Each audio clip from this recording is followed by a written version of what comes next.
उनमें से खलीफा मोहम्मद बख्श नूरपुर बस्ती वाला था, एक और था। ये 5 बंदे थे। कहते हैं और मुझे ये भी बताया, कहते हैं कि जिस शक में हजरत पीर सैयद दिलशाद हुसैन शाह साहब को हजरत पीर सैयद मोहम्मद हुसैन शाह साहब ने विलायत की मोहर लगवाई, विलायत की सनद अता हुई, उस चक का नाम 3812L है। मैं पिछले महीने इसी महीने उस चक में से होके आया हूँ, 3812L। हालांकि उधर माशाल्लाह निजाम ही कोई नहीं रहा, बंदे वैसे पुराने मार खप गए। ते मैं उधर रात का प्रोग्राम बनाया तो मैनू नाल दे दरवेश कहंदे हजूर चंगे भले रात इत्थे 9512L च रहन नहीं, केड़ी लोड़ है 3012L च रात रहन दी। मैं कहा तुहानू नहीं पता जो सकून लभदा उत्थे जाके, जो सकून लभदा इत्थे आके।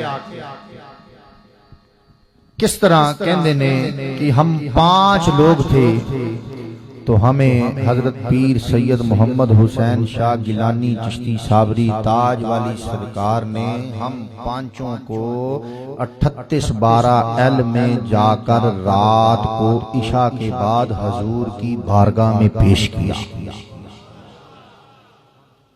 गौर है, 5 लोगों को हजूर की बारगाह में पेश किया। जब हजूर की बारगाह में पेश किया तो हजूर सामने जलवा फरमा हैं।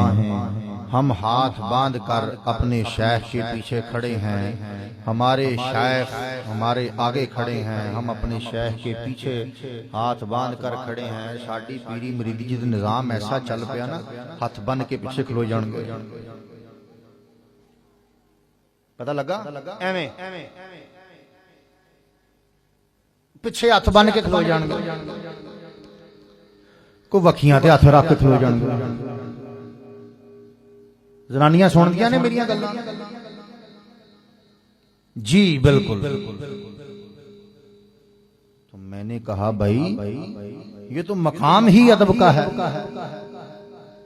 तो जब यहाँ पर अदब की पहली मंजिल ही हासिल ना हुई, जो सालिक की पहली मंजिल है, अदब से खड़ा होना ही ना आया कि अदब नाल उठना, अदब नाल बहना, अदब नाल सुनना, अदब नाल कहना,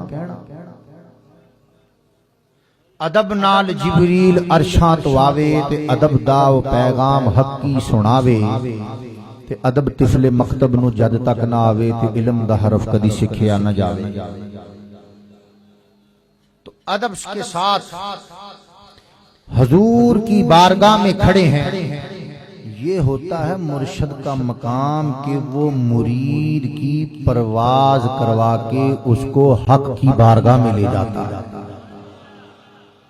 इस काम के लिए मुर्शद की गुलामी इख्तियार की जाती है। कहते हैं हम 5 लोग हजूर के सामने खड़े हैं, हजूर किसी और से कलाम फरमा रहे थे, हम 5 खड़े थे। तो एक खलीफा जो हमारे साथ था, उसका नाम मोहम्मद बख्श था, कौम का वो अराई था। उसने कहा, ज़हन में ख्याल किया कि बच्चे छोटे हैं, तंगी है, भैंसें रखी हुई हैं, माल में बहुत ज्यादा किल्लत है, कमी है। तो हजूर को अर्ज करें कि मज्जां जड़ियां हैं, गावां आस नहीं हुंदियां, ते चलो आस हो जाण ते सू पैणगियां ते को माल पशु जड़ा है वध जाए। मेरी गल ते गौर नहीं की। किसके सामने खड़ा होकर सोचा जा रहा है?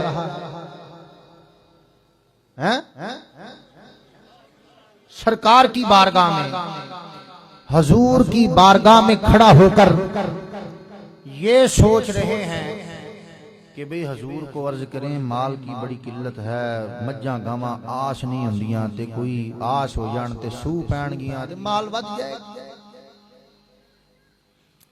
दूसरा शख्स, उसके जहन में ख्याल आया कि बच्चियां हैं, ज्यादा 8-9 बच्चियां हैं, तो माल की बड़ी तंगी है, तो तो हजूर को अर्ज करें कि चलो माल की जो है वो कसरत हो जाए, बच्चियां जो है वो अच्छे तरीके से ब्याई जाएंगी, बड़ी गरीबी है। तो हजूर को अर्ज करें। अब जिस वक़्त हजूर कलाम करके तो मुतवज्जे हुए हजरत पीर सैयद मोहम्मद हुसैन शाह साहब की तरफ, तो फरमाने लगे, मोहम्मद हुसैन हाँ बताए आप कैसे आए थे?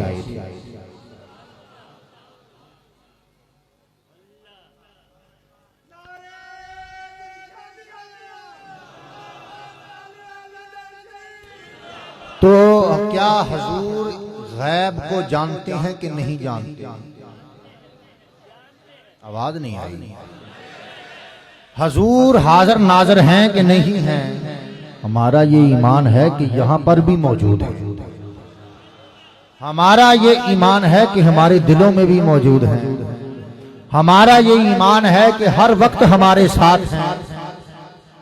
कहते ना, तेरी वेखण वाली अख नहीं ते माही तैथों वख ना। तेरी वेखण वाली अख नहीं ते माही तैथों वख नहीं। कहते हैं कि जब हजरत जनाबे रसूल अरबी सल्लल्लाहु अलैहि वसल्लम ने हजरत सुल्तानुल आरिफीन पीर सैयद मोहम्मद हुसैन शाह साहब की तरफ निगाह उठाई और फरमाया कि मोहम्मद हुसैन हाँ बताएं आप कैसे आए थे? तो अर्ज करने लगे कि हुजूर ये आपकी खिदमत में हाजिरी पेश करने के लिए कुछ गुलाम मैंने तैयार किए हैं जो गुलाम कहलाने का हक रखते हैं। हम तो गुलामी का नाम भी नहीं ले सकते, हम तो अभी गुलामी की गैन भी नहीं हमने पढ़ी पूरी। तो वो जो हकीकी गुलाम है, जिनकी असली शक्ल आपके सामने, जिन्होंने हकीकत में गुलामी की, तवज्जो नहीं की, जिन्होंने हकीकत में गुलामी की, तो वो हजरत पीर सैयद मोहम्मद हुसैन शाह साहब से पूछते हैं कि मोहम्मद हुसैन हाँ बताएं आप कैसे आए थे? अर्ज करने लगे हुजूर ये आपकी खिदमत में कुछ गुलाम मैंने पेश किए हैं, तो ये आपकी नजर करम चाहते हैं, अगर आप इनके ऊपर खसूसी मेहरबानी फरमा दें।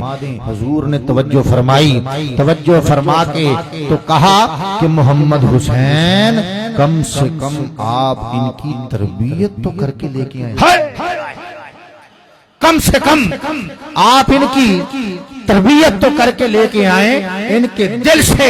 तो अभी तक दुनिया का खासा नहीं निकला जो दुनिया इनके दिल में घूम रही है कि हमें दुनिया की फलां शय नसीब हो जाए। इतनी बड़ी बारगाह में आकर यहाँ पे भी इन्होंने वही शय मांगी जो कि हमारी ठोकरों से बनती, जिसको हमारा गुलाम ठोकर मार दे, वो शय हमसे आकर मांग रहे हैं। कम से कम आप इनकी तरबियत तो करके हमारे पास लाए। आपने तवज्जो नहीं फरमाई मेरी पर, कम से कम फरमाने लगे कि इनकी तरबियत तो करके लाएं इनके दिल में, तो अभी तक दुनिया घूम रही है। हजरत सुल्तानुल आरिफीन फरमाते हैं कि मैं शर्मिंदा हो गया। थोड़ी देर बाद हुजूर मुस्कुराए, कहने लगे कि ये जो तीन हैं इनकी आपने खूब तैयारी की, विलायत की मोहर लग गई। हजरत सुल्तानुल आरिफीन शर्मिंदा होके शर्मसार होके वहां से निकले तो सुबह उठे, उन खुलाफा को दरगाह से निकाल दिया। फरमाया कि जो शख्स हजूर के सामने जाकर भी दुनिया की तलब रखता है उस शख्स को हमारी कचहरी में रहने का हक ही हासिल नहीं।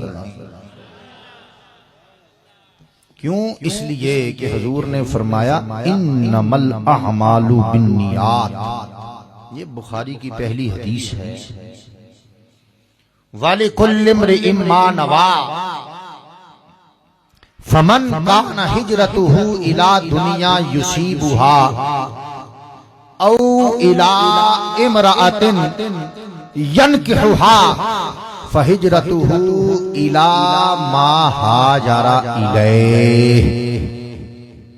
फरमाया कि अमलों का दारो मदार किस पर है? वैसे मैं तुहानू एक शुगल की गल सुणावां, बड़ियां महफिलां कीतियां इलाके दे विच जाके